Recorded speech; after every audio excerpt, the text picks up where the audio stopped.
침대머리 자녀교육 같이 시작하도록 하겠습니다.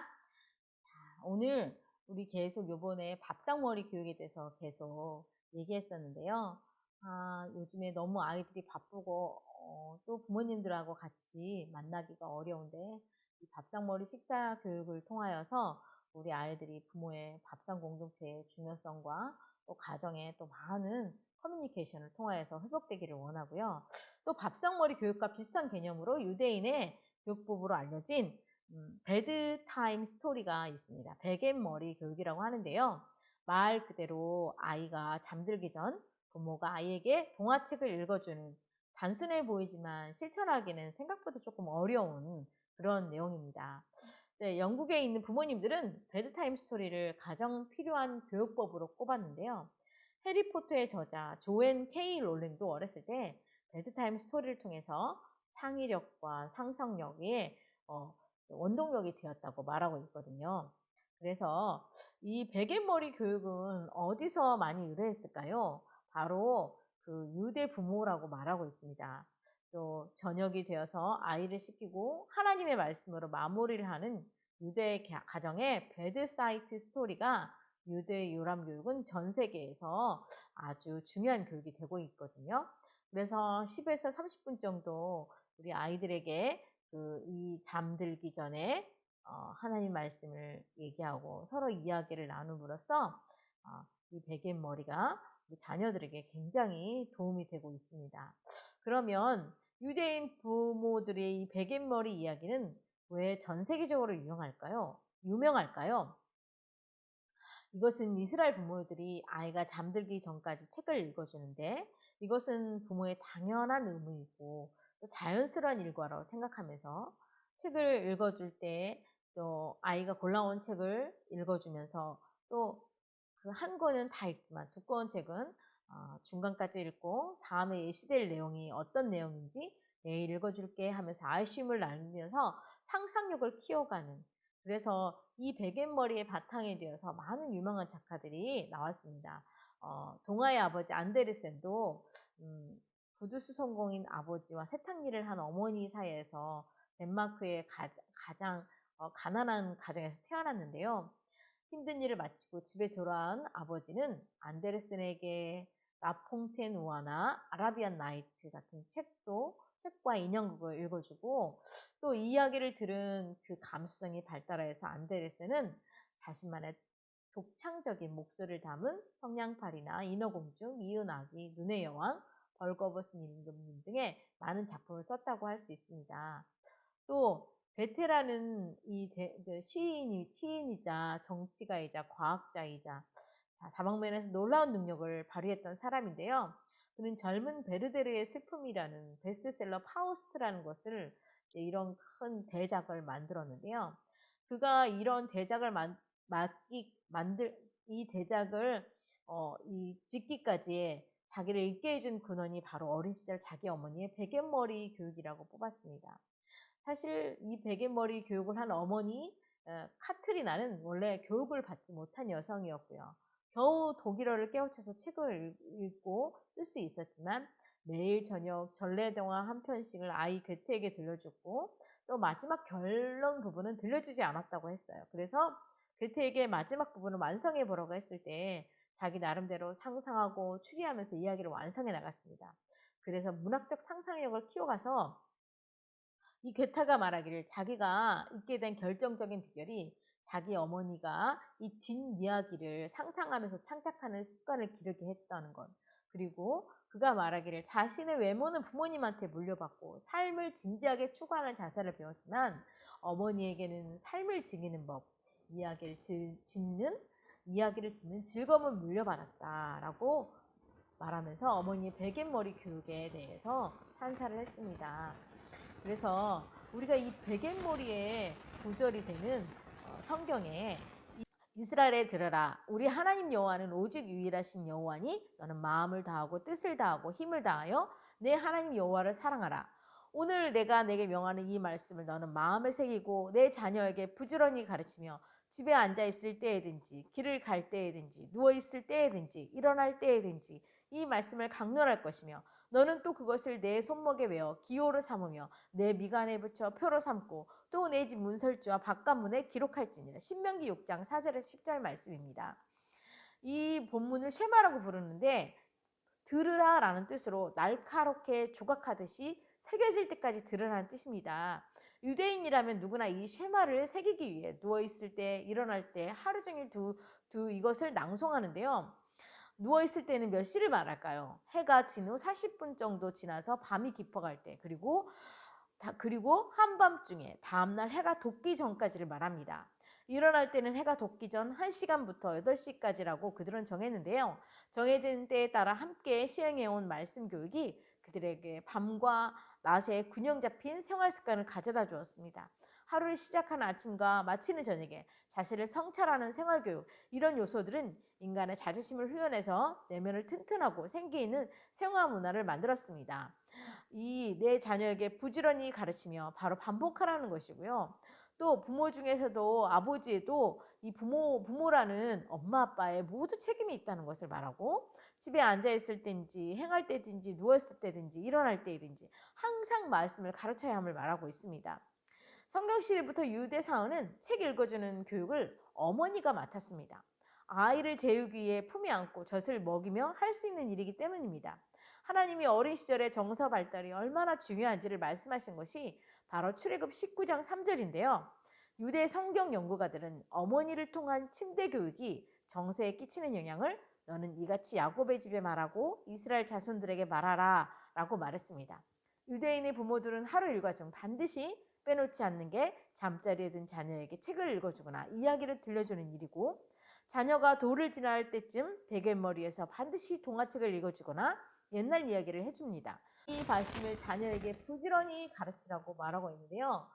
바로 이 반복을 하라는 뜻이면서 또 이것을 누구에게, 부모에게 이 책임감이 있게 아이를 가르치라고 말하는 것입니다. 그리고 집에 앉아 있을 때든지 행할 때든지 누워 있을 때든지 일어날 때든지 항상 말씀을 가르쳐야 된다고 말하고 있는 것입니다. 그래서 성경 시대부터 유대 사회는 책 읽어주는 교육을 어머니가 했습니다. 어머니가 아이를 품에 안고 젖을 먹으면서 할 수 있는 일이기도 하고, 또 하나님이 어린 시절의 정서 발달에 가장 중요한 바로 이 어머니의 이 베갯머리의 교육을 통해서 너는 이같이 야곱의 집에 말하고 이스라엘 자손에게 말하라. 출애굽 19장 3절에 했던 것처럼 빼놓지 않고 잠자리에 든 자녀에게 책을 읽어주거나, 자녀에게 또 반드시 옛날 얘기나, 유대인의 부모들은 하루 일과 중 반드시 빼놓지 않는 게 잠자리에 든 자녀에게 책을 읽어주거나 이야기를 들려주는 것이고, 돌을 지날 때쯤 베갯머리에서 반드시 동화책을 읽어주거나 옛날 얘기를 해주고, 또 침대에 누운 아이에게 다정한 음성으로 소곤소곤 책을 읽어주나 이야기를 해주는 동안 아이가 잠을 자고, 또 이 베갯머리에서 들려주는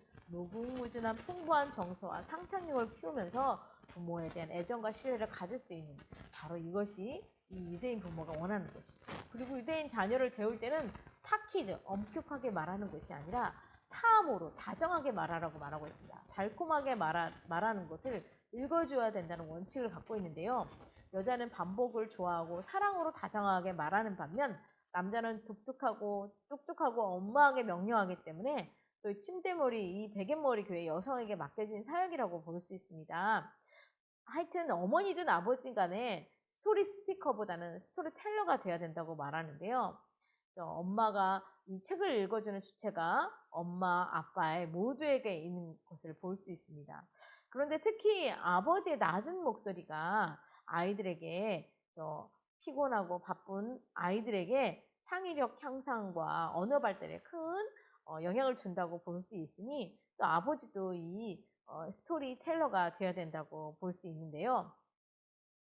이 베갯머리의 교육은 3살 정도부터 본격적으로 성서를 가르치고, 또 잠들기 전에 이야기를 가르치고, 아이가 잠들기 전에 성서를 읽어주고 토라의 구절을 따라 하고 재운 뒤라고 말하는 것처럼 우리 아이들의 이 베갯머리의 교육을 아주 어렸을 때부터 시행하고 있는 것을 볼 수 있습니다. 왜 이렇게 어렸을 때부터 시행을 하게 될 수밖에 없냐면요. 유아기의 성장의 모든 기초가 형성되는 것이 바로 유아기이고, 또 인지적인 측면에서 영유아기 뇌가 성인의 뇌보다 2.5배 더 활동적이고, 이 시기에 사고의 기반과 언어를 중심으로 하는 기초학습 능력이 만들어지기 때문입니다. 또 이 시기를 어떻게 보느냐 하면 좌뇌와 우뇌가 있는데, 이 그림책을 통해서 글을 통한 좌뇌가 발달하고 그림을 보는 우뇌가 발달을 하면서 양쪽의 뇌를 동시에 잘 발달해 줄 수 있다고 말하고요. 또 이야기를 통해서 얘기를 함으로써 추상적인 개념도 자연스럽게 읽히게 되고 여러 가지 감정적 경험도 하게 됩니다. 그리고 사고력도 우리 아이들이 이 느끼는 느낌을 서로 나누는 과정에 사고력도 키우고 표현하기와 글쓰기도 익숙해질 수 있다고 말합니다. 그리고 또 아이들이 귀를 통하여서 이 말씀을 잘 듣는 것을 통해서 호기심과 집중력도 발달한다고 말하는데요. 아이들의 두뇌가 24개월까지 60%가 발달하고 초등학교 입학 전까지는 90%가 발달한다고 보면서 우리 어린 아이부터의 이 베갯머리의 교육이 굉장히 중요하다는 것, 그리고 그것을 잘 활용했을 때 우리 아이들에게 여러 가지 유익한 면이 있다는 것을 볼 수 있습니다. 책을 통해서 다양한 문장을 접촉함으로 추상적 개념과 또 다양한 정서를 경험할 수 있는, 그래서 신생아 때부터 언어, 지능, 창의력, 문제 해결이 뛰어나게 되고 읽기, 쓰기, 판단력, 능력이 많이 향상되는 것을 볼 수 있습니다. 그래서 결국은 4살 정도가 되면 평균 1,500개 이상의 어휘력을 소화하므로 유대인 아이들이 다른 아이들보다 훨씬 많은 어휘력 향상을 볼 수 있는 것을 보면서 우리 아이들에게 이 음성을 통한 무수한 이야기가 굉장히 우리 아이들에게 영향력을 줄 수 있음을 볼 수 있습니다. 그래서 이런 이 그림책을 우리 아이들에게 읽어줌으로써 부모의 사랑도 확인하고 또 우리 부모님과 감정과 생각을 나누어 줄 수 있는, 그래서 우리 아이들에게 이야기에 대한 또 그림책을 매개로 부모의 사랑을 확인하고 부모도 아이와 공통된 감정과 생각을 나눌 수 있는 시간이 만들어지기 때문에 또 이 시간은 정말 좋은 시간이라고 할 수 있습니다. 그리고 이야기의 구조의 이해가 많이 발달하는데요. 아이들이 이 이야기 속의 사건의 발달, 주인공의 갈등, 상황과 문제에 부딪힘 어려움, 또 그것을 어떻게 해결하는지 이런 구조를 읽고 그 자신의 생각과 경험을 이제 이 구조를 통해서 또 표현하기도 하고 또 이름으로써 이해하고 읽고 자신의 생각과 경험을 표현하는 이런 언어 발달이 됨으로써 논리적 사고 능력도 그리고 현실에 부딪히는 다양한 해결 방법도 찾을 수 있을 것입니다. 돌 이전부터 자기에 대한 자아 이미지를 갖게 되는데요. 바로 자신감이죠. 자존감이죠. 그런데 이 자존감을 형성하는 것을 이 부모로부터 보호받고 있다는 거, 안정감, 부모와 애착의 형성, 긍정적인 애정 관계를 통하여서 이것이 잘 발달되는데요. 이런 발달은 어디서 많이 느낄 수 있습니다. 바로 이야기하면서 나누는 데에 많이 느낄 수 있죠. 바로 그것이 이 베갯머리가 갖는 중요한 요소입니다.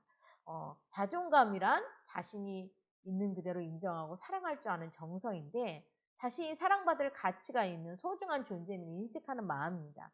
그리고 자신을 능력 있는 사람이라고 믿고 스스로 존중하는 마음이고, 자신에 대한 신뢰와 사랑을 바탕으로 어떤 일이든 최선을 다하고 실패하라도 자신을 비하하지 않고 낙심하지 않는다고 합니다.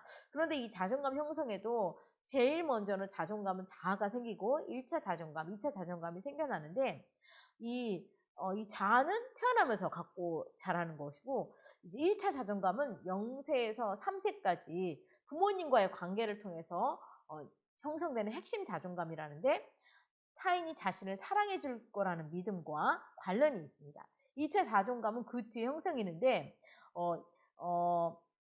이 세 자존감 가운데 두 번째 자존감인 1차 자존감은 영유아기에 형성이 되고 인간이 실패를 딛고 일어설 수 있는 힘이 이 핵심에서 나온다고 하는데, 부모와의 애착 관계를 통해서 소중한 사람이라고 느끼고 아이는 살아가면서 부딪히는 시련을 극복할 힘을 얻게 됩니다. 이것은 자존심하고는 조금 다른데요. 자존심은 다른 사람과 비교했을 때 존중감을 갖고 싶어하는 마음이지만, 자존감은 자신의 고유한 가치를 믿는 거예요. 그래서 아이들에게 이 시기에 정말 필요한 것은 자신이 부모로부터 보호받고 있다는 안정감과 사랑받고 있다는 느낌입니다. 이것을 어디서 할 수 있느냐? 잠들기 직전에 우리 아이들에게 이 동화책을 읽어주고 자신의 하루에 있었던 슬프고 어렵고 좋은 일들을 나누고 감정을 나누면서 이것을 할 수 있다는 거예요. 그래서 이 베갯머리 교육 방법에 있어서 잠자리에서 이루어지는 것인데, 잠자리를 찾고 우리 잠자리의 주위 환경을 돌아봅니다. 창문이 잘 닫히는지, 아이가 잠옷은 잘 입었는지, 이불은 잘 덮었는지를 살피고 나서 아이 하루를 돌아보게 하는 것이거든요. 그래서 좋았던 일을 칭찬해주고 또 아팠던 일에 대해서 위로해주고 야단 맞아 속상한 마음을 풀어주고, 그래서 하루를 평안하게 맞이하게 합니다. 그리고 아이에게 다음 성경책을 읽어줍니다.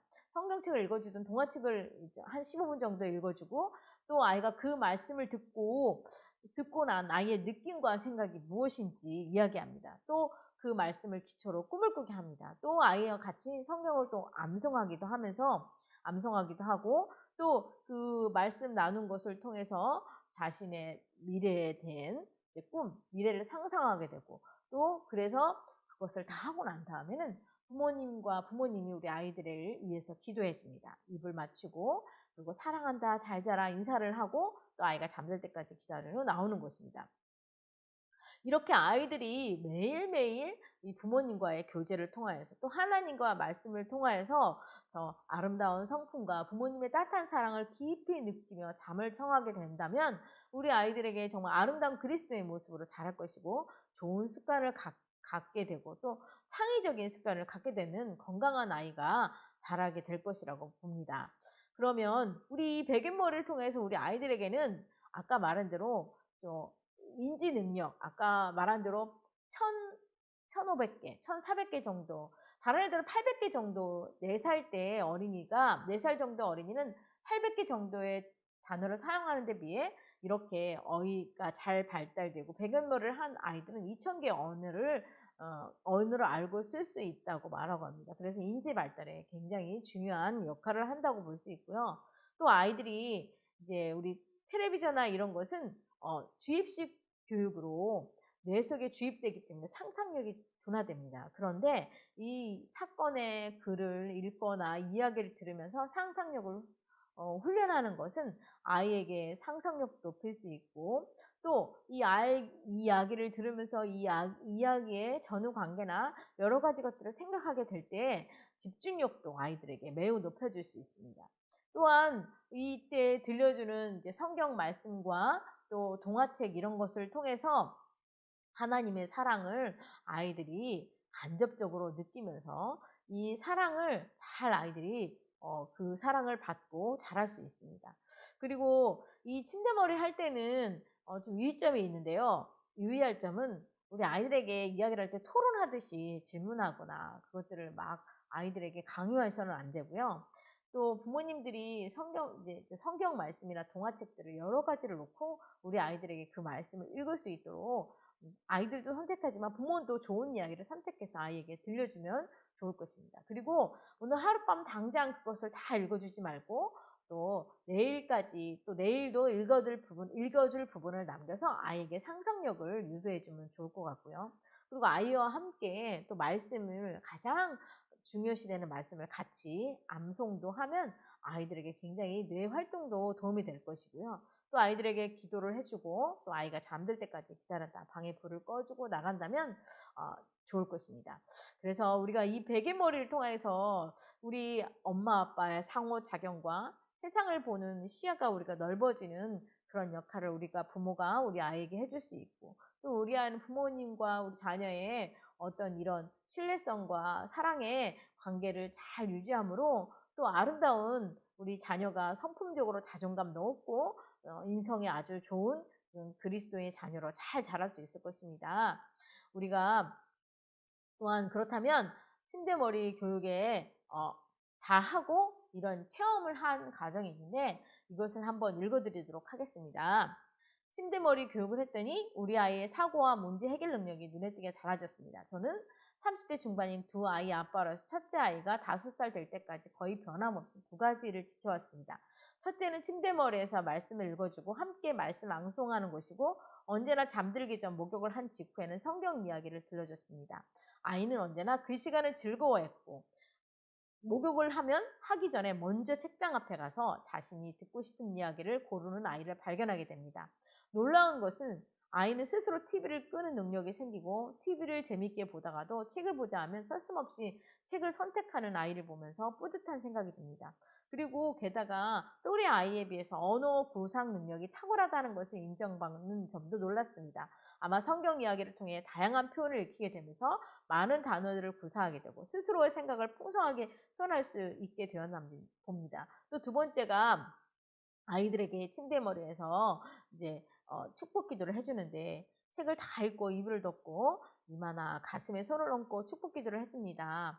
그랬더니 아이들이 당연히 축복 기도에 대한 그 기대감을 갖고, 또 진지하게 눈을 감고 아빠의 낮은 음성을 들으며 크는 아이는 보채거나 칭얼대지 않고 웬만하면 문제는 스스로 해결할 뿐 아니라 동생까지 잘 보살펴주는, 스스로 감사기도도 제법 긴 문장으로 하는 것을 볼 수 있습니다. 바로 성경책을 많이 읽어주고 암송시킨 효과라고 봅니다. 라고 말하고 있습니다.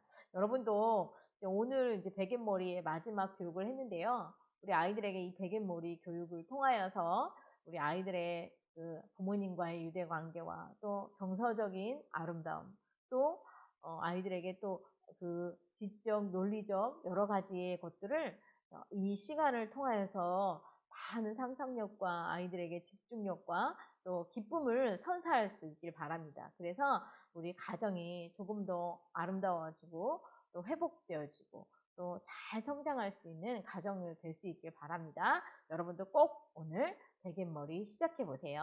고맙습니다.